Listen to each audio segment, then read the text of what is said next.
Here is a city of contrast, spread out along one of the busiest world. Yet its reputation is built on the sea where the flag three nations have flown.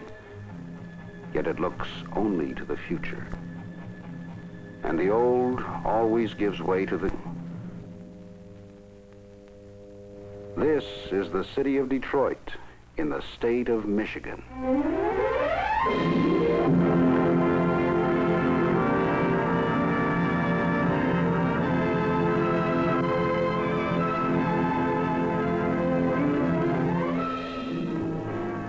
Perhaps fate had its eye on this place from the very beginning.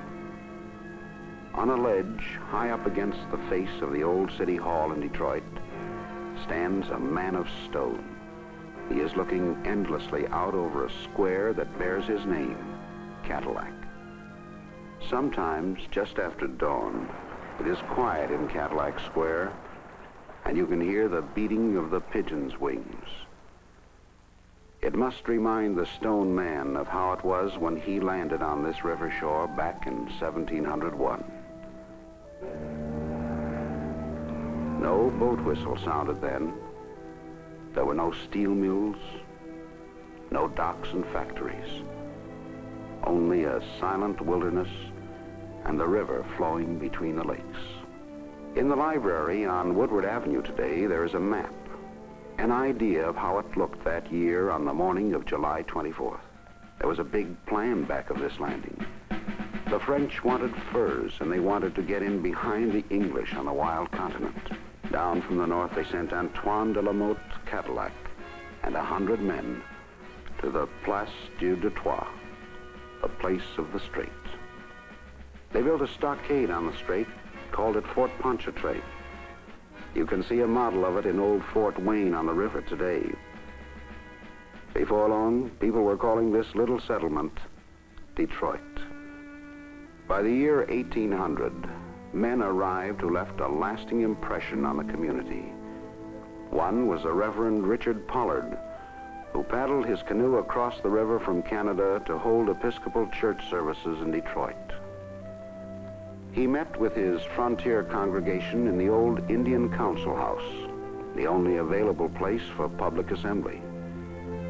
Today, on this exact location, stands Old Mariners Church, the oldest Protestant church building in Detroit.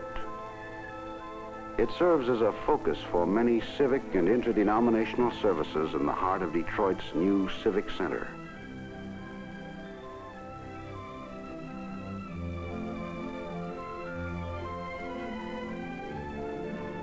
Another of those early pioneers was a man whose portrait in gray granite looks out over Jefferson Avenue from his park by the river he knew so well, Father Gabriel Richard.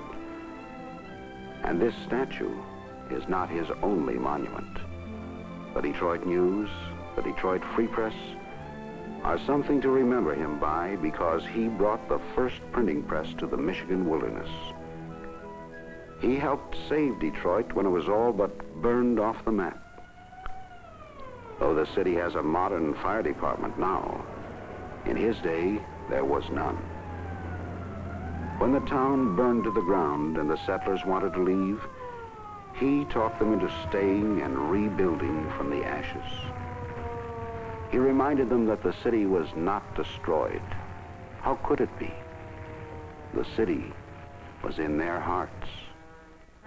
That fiery tragedy did some good, though. It spurred the lumber industry because Detroit had to have new houses. One of Detroit's streets is named Cass Avenue.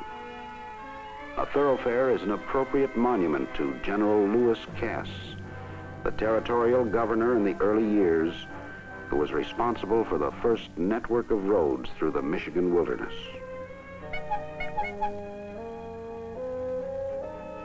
There was another man who made a contribution in those early years. This was Dr. Douglas Houghton. As state geologist, he showed the way for the copper miners and iron miners, the lake boats that whistle in the river carrying raw materials of civilization are extensions of his dream. As the years went by, the people of Detroit put their skills to good use on the earth treasures Houghton had found for them.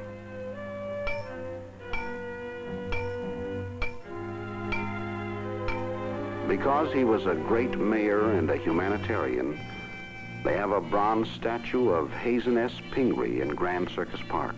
But he was first a successful shoe manufacturer. Shoes were an important product of Detroit. If Pingree could turn his head to the left, he could look at the biggest shoe store in the world.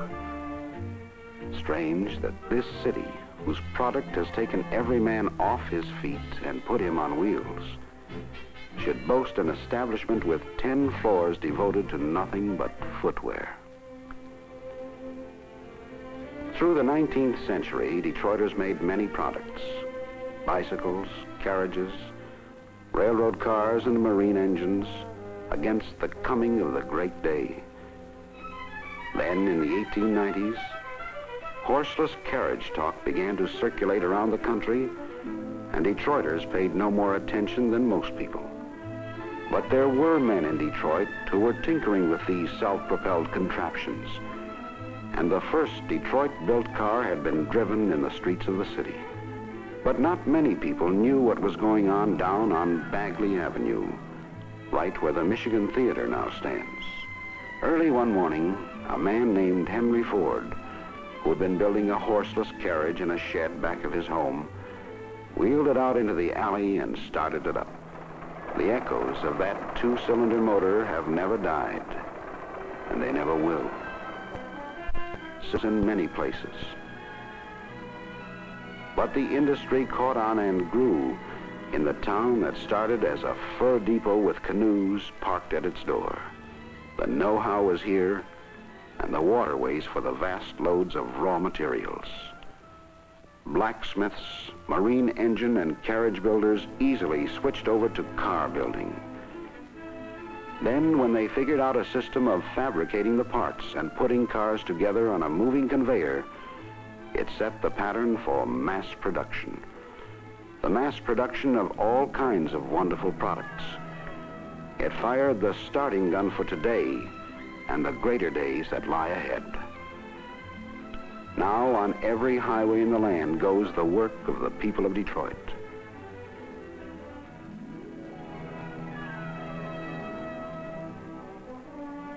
What a change has come over the strait since Cadillac's men chopped stockade pilings in the startled wilderness those many years ago.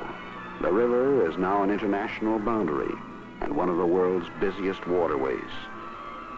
The opposite shore, south from Detroit, is Canada. Windsor, Ontario looks across the water, and the people of the two cities go back and forth across the Ambassador Bridge, a suspension span that connects two nations, or by way of the only international tunnel of its kind.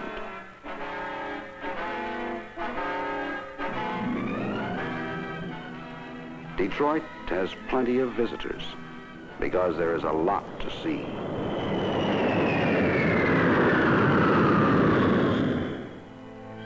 Most of all, they will see a city on the move. The face of Detroit is changing every day. The old worn-out structures are torn down to make way for beauty like the Veterans Memorial Building on Detroit's waterfront. While the road builders are busy cutting through and leveling sections that have served out their time, opening new expressways and arteries for traffic that is always on the move in Detroit. But most cars ride on their first trip through Detroit streets. Car building depends on literally thousands of suppliers of parts and materials spread like a network throughout the country,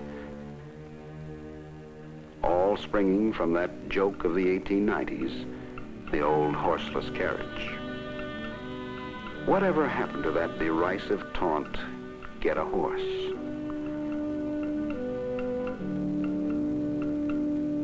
Well, almost any day down by the river you can still see horses at work in Detroit. Of course, not all Detroiters are building cars. Some turn out substances for life and health, in the laboratories of the world's largest manufacturer of pharmaceuticals and biological products.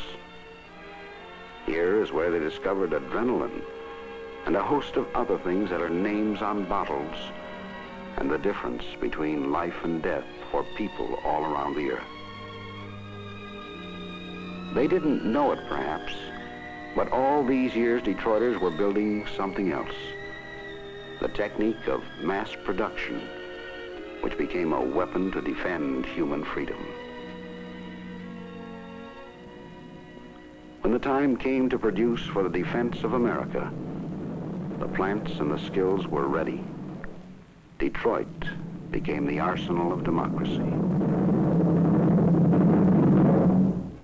Yes, Antoine de la Motte Cadillac, a lot of changes have taken place for humanity since your time. Of course, Detroit still speaks a little French on her street signs. Livernois, Crash It, Charlevoix. Back in the early 1800s, he called one street William and gave his John R. to another. Then there is Grand Boulevard, which starts at the river and loops all around the central part of town to come back to the river again. And there are places that seem like old landmarks now, Monsieur Cadillac. Masonic Temple, for instance, with its famed auditorium seating 5,000.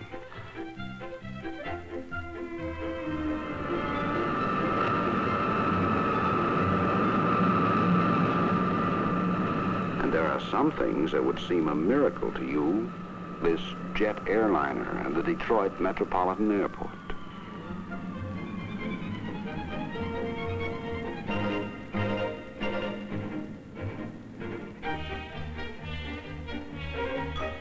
And you would be amazed how well your name is known.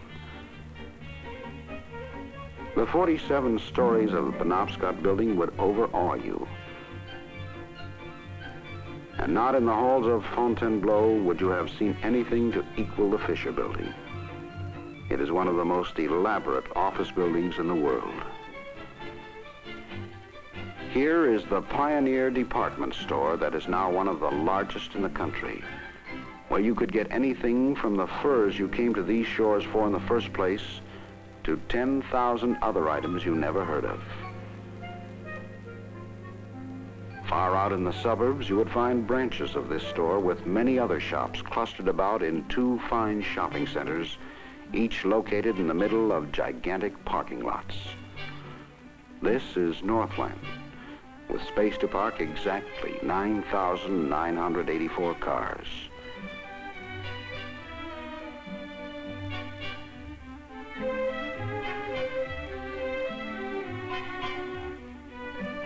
Here in a garden setting, 110 stores and services spread out among colorful promenades with beautiful flowers and unusual fountains.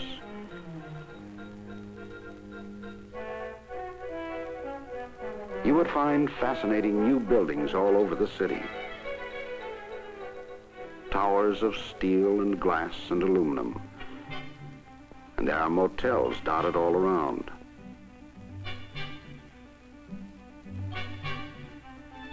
Many with their own swimming pools.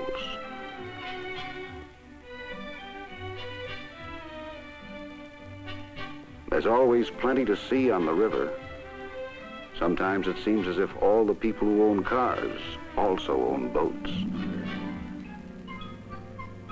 And out in nearby Dearborn, where the Rouge River runs into the Detroit River, you can see the largest automobile plant in the world. The gateway to the Rouge plant is the Ford Rotunda, a vast exhibit hall filled with automotive displays. There's more to Detroit than industry, though. Here, for instance, is the Detroit Institute of Art, with a fine art collection brought together for the benefit of all the people. You see, Detroiters appreciate those things that enrich the mind and the spirit.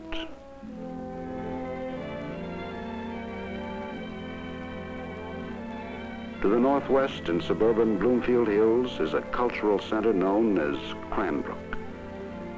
The famous fountains are the work of the modern sculptor Carl Millis. Equally well known for its art and architecture is Christ Church, Cranbrook, with its outstanding examples of stained glass and carving. Then, to remind us of our past as a nation, Greenfield Village and the Henry Ford Museum in Dearborn. If you could make only one pilgrimage to American shrines, this institution would reward you with the greatest concentration of our national heritage.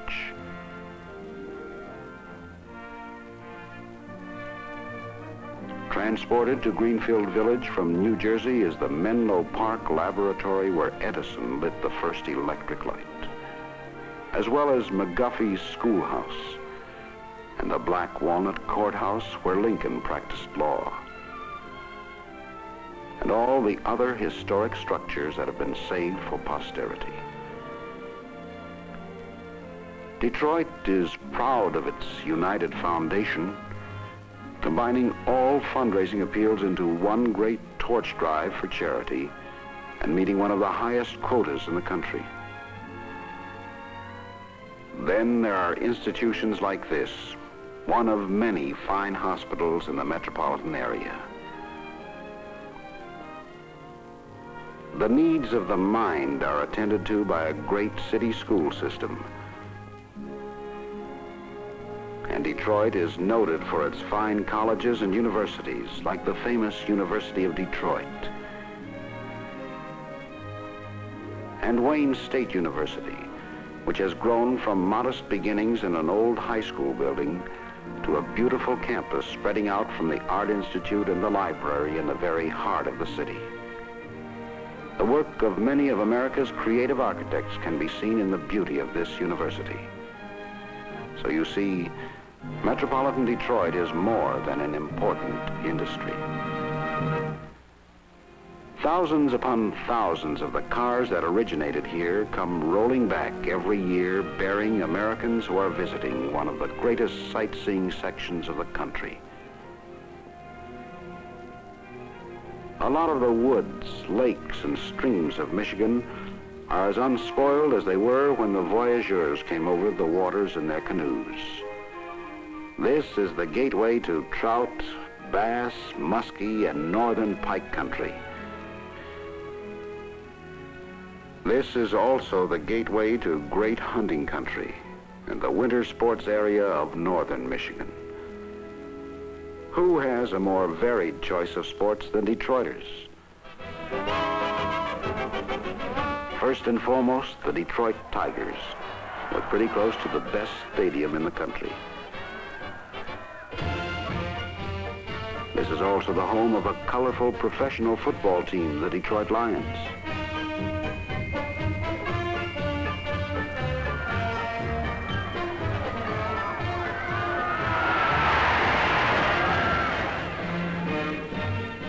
There's Olympia on Grand River, home of the Detroit Red Wings and the heart of Major League Hockey. It will seat 16,000 fans for boxing or a convention. And it is the home of the professional basketball team, the Detroit Pistons. On the other hand, if your idea of outdoor recreation is something like this, drifting in a canoe, or spreading a picnic lunch under the trees, or wandering through a dreamland of colorful flowers, Belle Isle, that green haven in the river, is the place for you.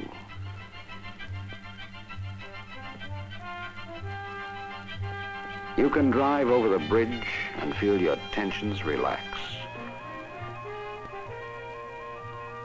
Detroit is dynamic against the sky, but a world away across the water.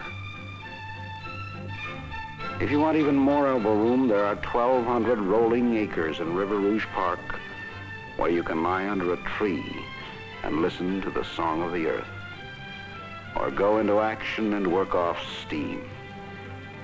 The season needn't matter, because in winter there's a 6-acre skating rink and a whole row of 700-foot toboggan slides. There's speedboat racing on the Detroit River, where the Harmsworth Trophy has been contested for and won so many times. An annual event is the International Tugboat Race over a 6-mile course in the river. If you like graceful sport, there is sailboating throughout the summer season. Out near Royal Oak is Detroit's Municipal Zoo, one of the finest zoos in the country, where the animals and people are separated not by bars, but by deep moats and low walls.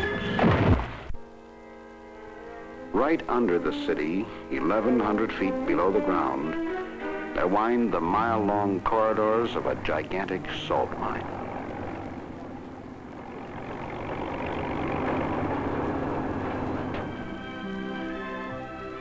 Up along Lakeshore Drive in Grosse Pointe, you will see some of the stateliest mansions in America. And out in the suburbs are mile after mile of new homes, with more being built every day. For Detroit is a city on the move, growing, reaching out, yet recognizing its need for spiritual growth as well.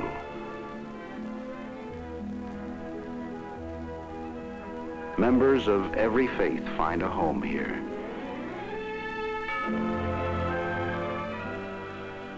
And nowhere is the meaning of mission activity felt more keenly than in the heart of the city, with its ever-changing pattern of population. Here you can feel the faith of this city at work.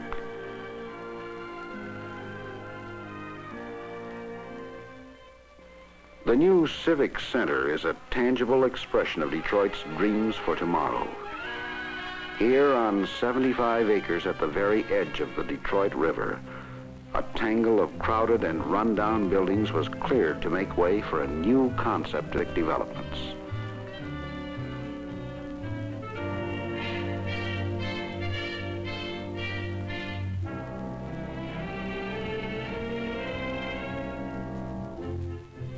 Largest of the new buildings is Cobo Hall, named for the mayor of Detroit, whose vision prepared the way for all these gleaming buildings.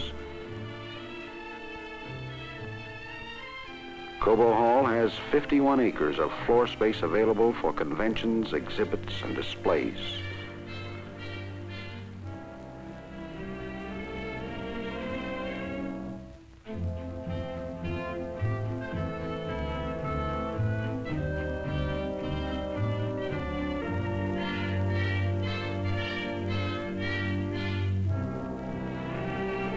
The convention arena in Cobo Hall will seat 14,000. Detroit's principal product is not forgotten either. There is parking for over 3,000 cars in the various garages and parking lots at the Civic Center, including this unique parking lot on the roof of Cobo Hall itself.